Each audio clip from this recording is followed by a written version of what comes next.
programme vous est offert par Illico Cash.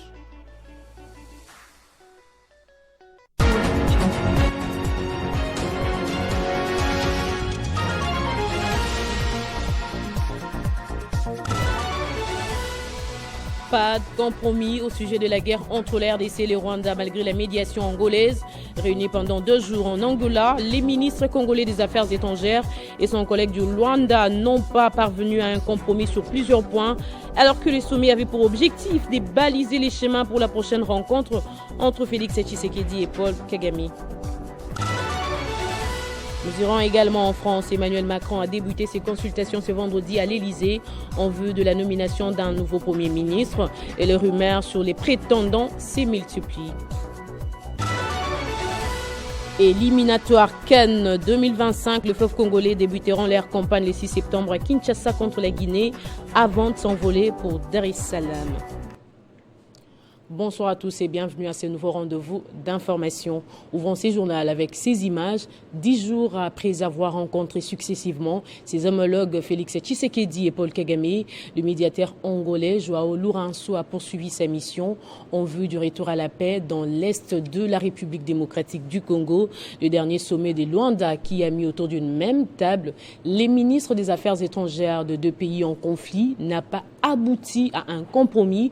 Pourtant, il était censé baliser le chemin pour la prochaine rencontre entre le président congolais et son homologue rwandais. Les blocages persistent encore sur plusieurs points. Nous y reviendrons avec force détail dans nos prochaines éditions. Et le ministre d'État en charge de la justice a reçu les moments de 220 personnes bénéficiaires de la décision judiciaire, mais non exécutée. Elle demande par ailleurs l'implication personnelle du chef de l'État, Félix Tshisekedi, et celle de Constant Mutamba. C'est une rencontre avec le ministre d'État en charge de la justice et garde de Sceaux. Monsieur Lelo Loutete Béni ainsi que 220 autres personnes sont bénéficiaires d'une décision de justice contre la société congolaise des postes et télécommunications SCPTSA, la société Airtel Congo RDC et Airtel Money RCC SA. Mais toutes ces sociétés ne veulent pas s'exécuter. En lieu et place, elles utilisent leurs moyens financiers et influencent la justice congolaise. Des 220 personnes, la plupart sont d'un âge avancé, plus de 80 ans, et sont allés déposer leur mémo auprès du président de la République ainsi qu'auprès du ministre d'État, ministre de la Justice et garde de Sceaux Constant Mutamba.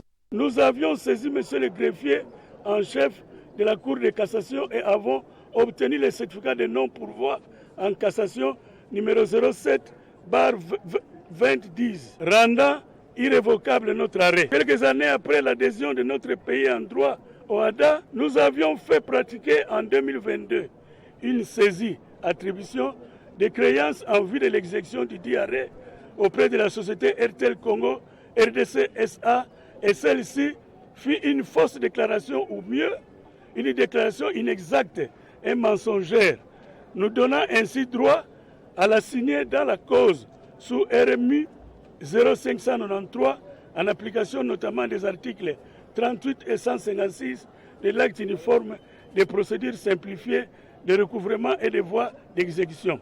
Ils sollicitent leur implication afin d'obtenir justice. De son côté, la ministre des Affaires sociales, Action humanitaire et solidarité nationale, Aziza Mounana, a posé la première pierre des constructions d'une école primaire et l'Institut technique dans les métiers des mines. Ces ouvrages s'inscrivent dans la réalisation du projet de la dotation des 0,3% du chiffre d'affaires sociétés minières qui impacte les communautés locales. Le développement des communautés pour le bien-être durable de la population continue à être effectif avec la cérémonie du lancement officiel des travaux, des constructions et d'équipements de l'école supérieure des métiers des mines et de l'industrie minière à Sapatelo. Sur place, les députés nationaux, les directeurs des cabinets de la gouverneure des provinces représentant la gouverneure Fifi Masuka Saini, les chefs coutumiers, tous assistent à la cérémonie de la pose de la première pierre par la ministre des Affaires sociales, Action humanitaire et solidarité nationale, Aziza Mounana, aux côtés du vice-ministre des Mines qui a représenté son titulaire. Institut supérieur Yamine. École primaire Sapatello. Ici, un autre ouvrage, fruit de la dotation KCC, réalisé pendant 9 mois. Après le tour des salles, la ministre des Affaires sociales, Action humanitaire, dit qu'il y a encore à faire. C'est insatisfait pour la dotation KCC. Province de Lualaba, le temps est là. Pour l'université de Mines, c'est du jamais vu et je suivrai ça de près parce que ça aura un impact d'abord provincial, national et international. L'école que je viens de visiter maintenant, c'est un beau bijou, mais c'est presque pas fait à 80%. La qualité y est. Et je pense que mes anciens collègues députés, ils ont vu, ils ont de la matière pour leurs vacances parlementaires. Le Lualaba est dirigé par une dame de fer qui est l'excellence Marie-Thérèse Masuka Saini. Elle ne laisse rien au hasard et je vois sa main et je vois sa détermination pour faire avancer sa province. La journée s'est clôturée par la réunion avec les membres de la DOT, l'occasion pour la ministre des Affaires sociales de formuler des recommandations après avis et propositions des uns et des autres et demande à ce que ces derniers travaillent dans la vision du chef de l'État Félix Tshisekedi pour que les communautés locales se retrouvent pour le bien-être de tous. Et à l'économie, le vice-premier ministre Daniel Mukoko Samba a reçu un deuxième appui d'État qui s'inscrit dans les cadres de la lutte engagée contre la vie chère en République démocratique du Congo. Le jeudi 22 août 2024, il a conféré avec les représentants des associations de défense des droits des consommateurs. Au nom de tous les syndicalistes des associations de défense des droits des consommateurs congolais, le président du réseau intégré des organisations des consommateurs, Derek Chibangu, a garanti au vice-premier ministre, ministre de l'économie nationale, Daniel Mukoko Samba, de leur accompagnement, surtout que les mesures visent l'augmentation du pouvoir d'achat des Congolais, tel que voulu par le président de la République, Félix-Antoine Tshisekedi. D'abord, l'impression est vraiment positive. C'est ce dont on a toujours souhaité au niveau des structures des consommateurs.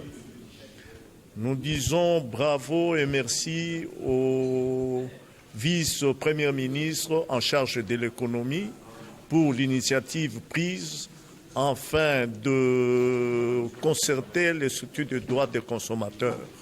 Et nous voudrions que ces cadres de collaboration demeurent permanents. Ce que nous faisons déjà, c'est de sensibiliser la population congolaise et s'assurer que la loi oyo l'État azali kozwa, to pe ba mesure oyo l'État azali kozwa, ba mesure wana ezala appliquée. Profitant de ces échanges avec Daniel Mukoko Samba, les associations de protection des droits des consommateurs congolais ont saisi l'opportunité pour solliciter l'accélération dans la mise en œuvre de la loi portant protection des consommateurs congolais, un instrument juridique clé qui échappe aux défenseurs des droits des consommateurs pour bien mener leur action sur terrain. Rendons-nous à présent au Lualaba chez Fifi Masuka Saini. Le vice-premier ministre en charge de l'Intérieur s'est donné le temps de visiter quelques chantiers détails initiés par la gouverneure de province du nouveau gouvernorat à l'aéroport international des Kolwezi en passant par la salle des villages des congrès et la salle des spectacles. Le patron de la territoriale s'est dit tout simplement impressionné par le niveau de leadership de Fifi Masuka Saini qui met en œuvre avec beaucoup d'amour la volonté politique du président de la République, Félix Tshisekedi. Profitant de son séjour au Lualaba, le vice-premier ministre, ministre de l'Intérieur, a effectué une visite guidée dans quelques chantiers importants en cours dans la province ce jeudi. Accompagné de la gouverneure des provinces, il a examiné de près les différentes réalisations infrastructurelles en cours initiées par la gouverneure Masuka. Il a commencé par les ouvrages des abords de l'hôtel du gouvernement lualabais, à savoir le nouveau gouvernorat qui est à la phase finale des constructions. La salle des spectacles dont les travaux ont avancé à près de 80% et la salle village des congrès avec 2500 places assises ainsi que des appartements. Impressionné par ces grands projets, le vice-premier ministre, ministre de l'Intérieur, a salué la vision et la volonté politique du chef de l'État, Félix-Antoine Tshisekedi, matérialisée avec brio en province par Fifi Masuka Saini, soulignant ainsi la transformation positive des infrastructures de base dans la province. Jacques Mèche Chabani s'est ensuite rendu au bâtiment de l'inspection provinciale de la PNC. Après sa modernisation, le gouvernement Lualabé a érigé la messe des officiers, une idée insufflée par le chef de l'État. Il a également inspecté le chantier de l'aéroport international des Kolwezi, un bijou qui va booster de manière considérable l'économie de toute la République démocratique du Congo.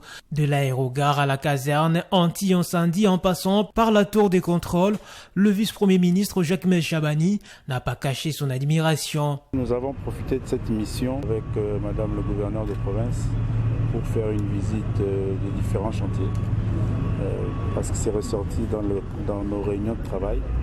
Et j'ai eu l'opportunité aujourd'hui de visiter certains chantiers de la ville et de constater qu'il y a des travaux d'une importance assez remarquable qui permettent la transformation de la ville de Kolwezi et c'est satisfaisant. Il a par ailleurs convié les autres gouverneurs à suivre cet exemple de leadership qui fait rayonner la volonté politique du président de la République, Félix-Antoine Tshisekedi.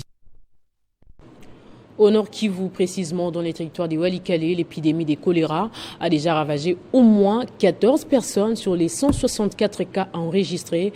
Les élus de la province alertent le gouvernement de la situation qui pourrait être un danger pour la population. Nous avons joint à ces sujets les députés nationaux Willy Michiki pour plus de précisions.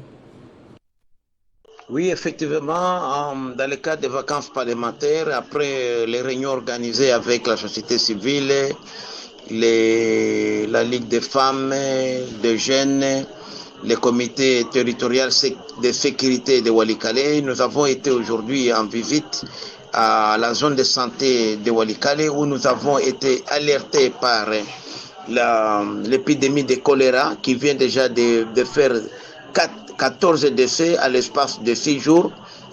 Et aujourd'hui, il y a 164 personnes affectées par le choléra, notamment à Omate et à Mafilo, qui sont dans les zones d'exploitation artisanale minière. C'est dangereux. Il y a urgence qu'on puisse intervenir puisque ça risque d'emporter beaucoup de gens compte tenu de manque de riposte appropriée. Nous sollicitons le gouvernement de la République, les partenaires de bonne foi, à venir à Walikale secourir les frères et sœurs, les compatriotes qui sont aujourd'hui menacés de choléra. Dans la province du Olomami, le gouverneur Banza Mouloumé Marmont a présidé le lancement de la réunion extraordinaire du comité provincial de pilotage dans les secteurs de la santé. L'exécutif provincial a réitéré son engagement à renforcer les systèmes sanitaires dans sa province. Le gouverneur du Olomami, Banza Mouloumé Marmont, a présidé la cérémonie du lancement de la réunion extraordinaire du comité provincial de pilotage dans le secteur de la santé en présence de plusieurs partenaires et invités. Le ministre provincial de la Santé a dans son mot de bienvenue expliqué les bien-fondés de la réunion extraordinaire créée pour améliorer la performance dans le secteur de la santé. Pour lui, ces comités aident à aligner les interventions sanitaires en province. Les premiers intervenants a expliqué les bien-fondés de la vaccination tout en félicitant la province qui est prise comme modèle dans les domaines des vaccinations. Le deuxième a quant à lui parlé sur la validation du budget révisé par les conseils afin de suivre les informations pertinentes qui lient la province à ses partenaires. Je réitère ma ferme détermination pour le respect de tous les engagements pris par la province, notamment ceux du mémorandum d'entente signé conjointement avec les partenaires BMGF, ISAID et Gavi en juin 2023. Au vu des résultats très satisfaisants obtenus pendant la mise en œuvre de cette approche, j'invite tous les autres partenaires à nous joindre dans la signature de ce protocole d'entente. Ainsi, j'invite à partir de ces jours et de manière pressante tous les participants à ces travaux à s'engager avec détermination et application dans la mise en œuvre du plan d'action opérationnel révisé, puisque notre province n'a plus droit à l'erreur. Une étape suivie de la signature d'engagement du gouvernement provincial et des partenaires.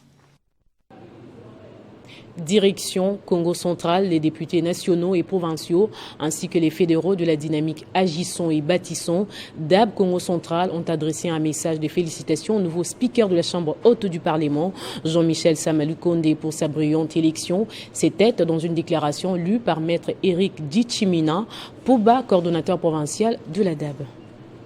Nous, députés nationaux et provinciaux, ainsi que le fédéraux de la dynamique Agissons et Bâtissons en sigle DAB Congo central, sommes dans la joie immense de vous adresser à l'occasion de votre élection à la présidence du Sénat de la République démocratique du Congo nos vives et chaleureuses félicitations. Votre accession à cette haute responsabilité au terme des élections libres passées le lundi 12 août 2024 marque l'aboutissement d'un combat pour l'instauration de la démocratie dans notre pays. Les défis auxquels le Sénat doit faire face sous votre direction sont immenses. Prière ne pas l'oublier que DAP Congo central, composé de députés nationaux, provinciaux, les ministres nationaux et provinciaux, tous les cadres et militants se tiennent à vos côtés pour vous aider à les relever. La DAB Congo central croit en vos capacités intellectuelles, morales, humaines, à contribuer efficacement à accompagner le chef de l'État, Félix Antoine Tshisekedi Tshilombo, pour le développement de notre pays. En vous renouvelant toutes nos félicitations pour votre élection et en vous adressant nos vœux les plus sincères pour le succès de votre mission, afin de continuer à bénéficier de la confiance placée en vous par les chefs de l'État, nous vous prions d'agréer l'honorable président du Sénat l'expression de notre haute considération.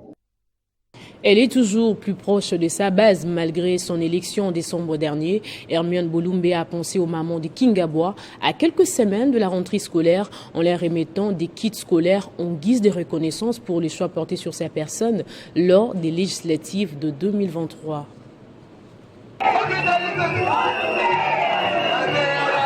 C'est un banc de foule peu ordinaire que s'est offert la députée nationale Bolumbe Hermione à son arrivée à Kingabwa, sa plus grande base électorale. La communion entre l'élu de Moamba et ses électeurs était tout simplement géniale.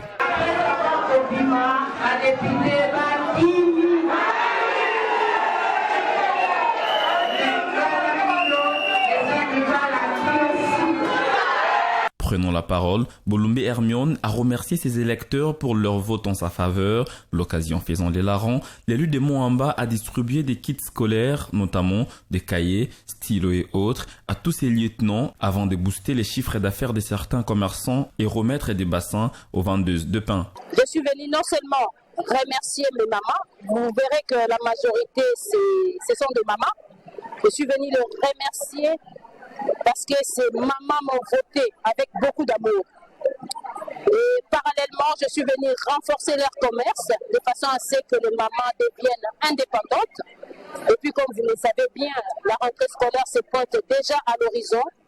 Il fallait donner le kit scolaire de façon à ce que nos mamans puissent préparer la rentrée scolaire de mes jeunes sœurs et frères. Je serai là pour les accompagner. Je serai là pour faire pression aux autorités de façon à ce que notre Kingabwa rayonne encore. Il n'y a pas de route, il n'y a pas d'entrée. Après ses vacances parlementaires passées aux côtés de ses électeurs et des Congolais du Nord et Sud Kivu, de l'Ituri et du Congo central, la députée nationale Bolumbe Hermione a déposé sur la table du président de l'Assemblée nationale plusieurs questions écrites aux mandataires et membres du gouvernement.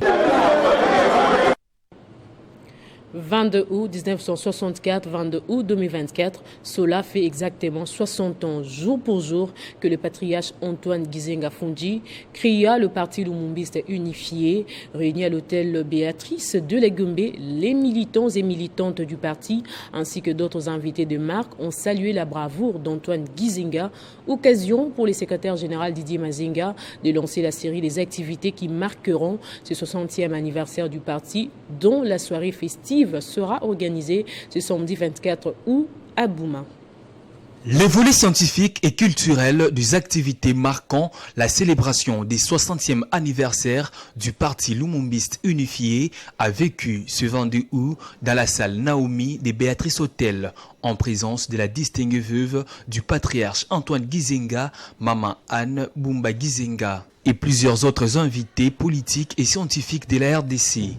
Lors de son allocution, le secrétaire général, chef du parti, Didier Manzenga Mukanzu, a lancé un appel à l'unité de toutes les filles et fils du Palou dans le but de consolider les acquis de Lumumba à travers le monde. En ce qui concerne l'unité du parti, à ce jour, je note avec satisfaction que cet appel à l'unité et à la cohésion lancé à tous les militants ayant quitté le parti et à ceux qui se sont découragés pour une raison ou une autre a été bel et bien entendu par plusieurs d'entre eux et retournent déjà au parti.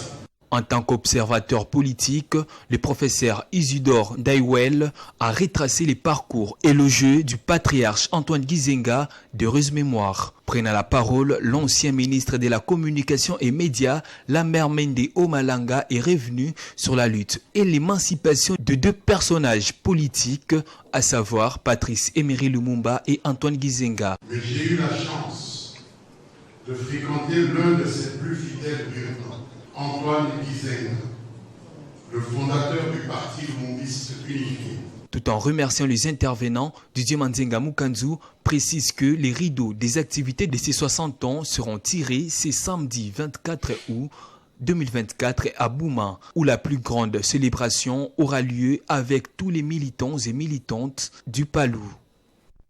Il avait été nommé récemment au poste de premier vice-président national en charge des stratégies de l'association socio-culturelle Luanzo Luamikuba. Olivier Kiboko a célébré cette nomination avec des invités d'honneur lors d'une cérémonie festive.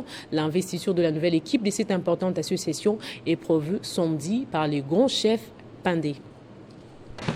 C'est par cet accueil chaleureux lui réservé que Olivier Kiboko Monongo Mtiri, vice-président national chargé des stratégies de Luanzo Luamikuba, fait son entrée pour célébrer sa nomination à ces postes en présence du président national de Luanzo Luamikuba, les docteurs Kapia, Mukea et d'autres invités d'honneur. Prenant la parole, Olivier Kiboko Monongo Mtiri a expliqué les bien fondés de son poste. Étant immense de vous voir tous réunis ce jour, et cela à l'occasion de ma nomination au poste du premier vice-président national en charge des stratégies de notre communauté socio-culturelle Luanzo Luamikuba. J'invite tous les fils et filles de l'espace Luanzo Luamikuba de vivre dans l'unité. Je sollicite leurs excellences Jacques Kiaboula Katwe et Maman Fifi Masuka Saïni Djoulalaba, tous gouverneurs de l'espace Luanzo, d'accompagner notre association et à travers les fils et filles de notre espace Luanzo. En tant que membre de l'Union sacrée de la nation, sous le haut patronage du président de la République, chef de l'État, Félix Antoine Tshisekedi Tshilombo, j'invite tous les Luanzo à soutenir le régime en place. En attendant l'investiture du comité national prévu ce samedi 24 août 2024 à Kabongo Pandé par les grands chefs Sa Majesté Mathieu Pemba Moutou, l'investiture du comité national de cette association socio-culturelle est prévue ce samedi 24 août 2024 à Kabongo Pandé par les grands chefs Sa Majesté Mathieu Pemba Moutou. À la fin de la cérémonie, un repas a été partagé avec les invités dans un climat de joie. Je le disais au sommaire, en France, Emmanuel Macron a débuté ses consultations. C'est en vue de la nomination d'un nouveau Premier ministre et les rumeurs sur les prétendants se multiplient. En sport, pour finir, la Fédération congolaise de football association a publié ce vendredi la liste des léopards qui disputeront les 2 premiers matchs des éliminatoires de la Coupe d'Afrique des Nations 2025. Les Fauves congolais débuteront leur campagne le 6 septembre à Kinshasa contre la Guinée avant de s'envoler pour Dar es Salaam où ils seront reçus par l'Éthiopie le 9. Ils sont au total 25 léopards convoqués pour le match de la première et de la deuxième journée des éliminatoires de la Coupe d'Afrique des Nations, respectivement contre la Guinée et l'Éthiopie. 2 joueurs vont découvrir la sélection. Il s'agit du milieu de terrain Galaël Moukau, évoluant en Lille, et Nathanaël Mboukou, joueur d'Augsbourg. Et dans le Perche, Lionel Mpassinzao fait son comeback. Il compose la liste avec Timothy Fayoulou et Dimitri Berthaud.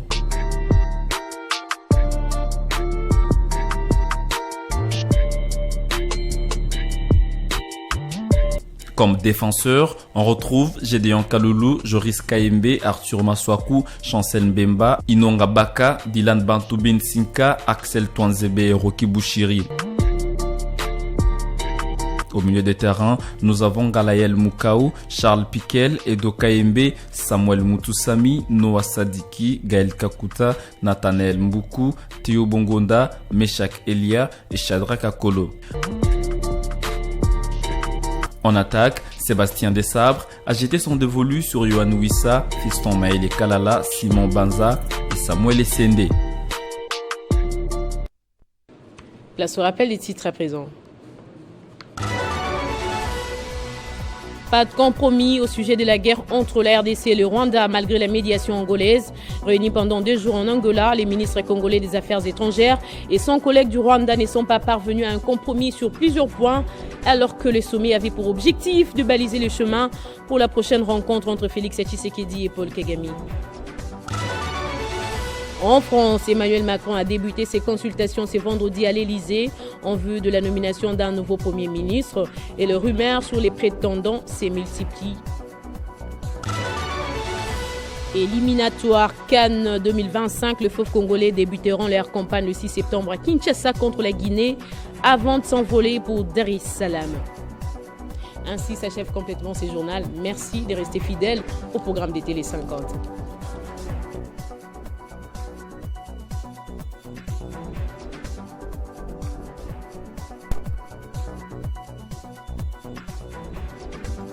Retrouvez toute l'actualité en continu sur www.tele50.cd.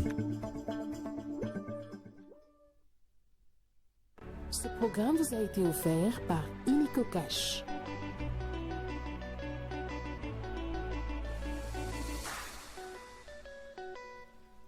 Avis à l'intention des entreprises et sociétés de construction, aux ASBL et ONGD.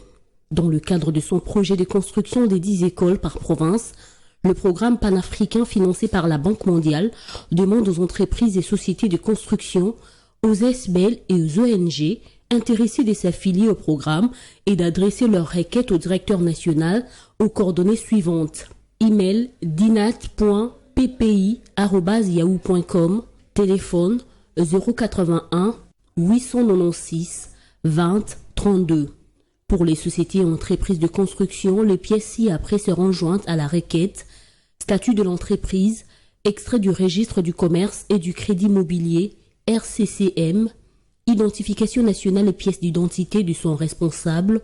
Pour les ASBL et ONG, les pièces ci-après seront jointes à la requête, statut et règlement dûment notarié, acte notarié et F92, ainsi que le PV du compte rendu de la première Assemblée générale constitutive. La pièce d'identité de son responsable. La fiche d'affiliation est gratuite. Hâtez-vous, car le nombre est limité.